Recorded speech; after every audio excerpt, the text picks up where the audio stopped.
Railway भर्ती परीक्षा में एक प्रश्न पूछा गया है, आइए इस प्रश्न को हम देखते हैं। कहा गया कि एक डीलर को एक मेज को 400 रुपए में बेचने पर 25% का लाभ होता है। वह एक अन्य मेज को 10% की हानि पर बेचता है और कुल मिलाकर उसे न लाभ होता है न हानि। तो आपको दूसरे मेज का क्रय मूल्य ज्ञात करना है। ये मॉडरेट लेवल का क्वेश्चन है, इसको ध्यान से आप समझिएगा।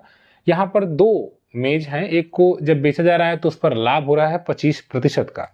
तो सर आप यह जानते हैं कि 25% को अगर आप भिन्न में बताएं तो ये 1/4 होगा। इसका मतलब ये होगा कि जब वह पहले मेज को बेचता है तो उसको 1/4 का लाभ होता है, यानी कि अगर वह 4 की वस्तु रही होगी तो वह 5 यूनिट में बेचा होगा, तभी तो 1 का लाभ हो रहा है। देखिए 4 में खरीदा, 5 में बेचा और 1/4 का लाभ हो गया। आगे कहा जा रहा है कि एक अन्य मेज को 10% की हानि पर बेचता है।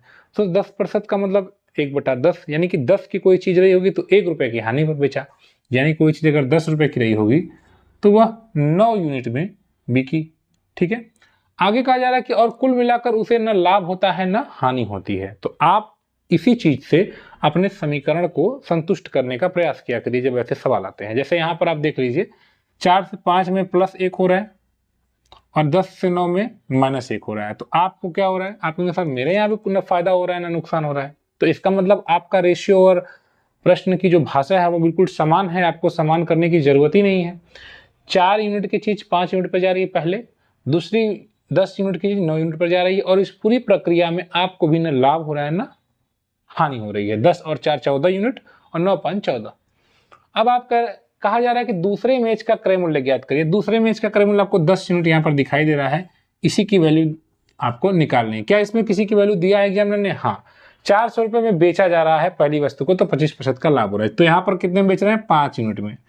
तो आपका 5 यूनिट जो है 400 रुपए को बता रहा है। कितना आसान सवाल है।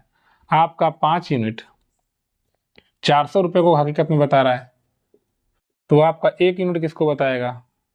आपका 1 यूनिट 5 से भाग दीजिए, 5 × 8 = 40 और 0 80 रुपए को बताएगा।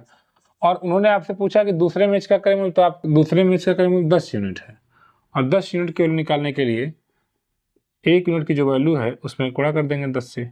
10 × 80 तो 800 रुपये जो है आंसर आ जाएगा। आपने देखा कितनी आसानी से इस सवाल को हमने हल कर लिया। तो रेलवे की अगर आप तैयारी करते हैं तो इस चैनल को सब्सक्राइब कर लीजिए।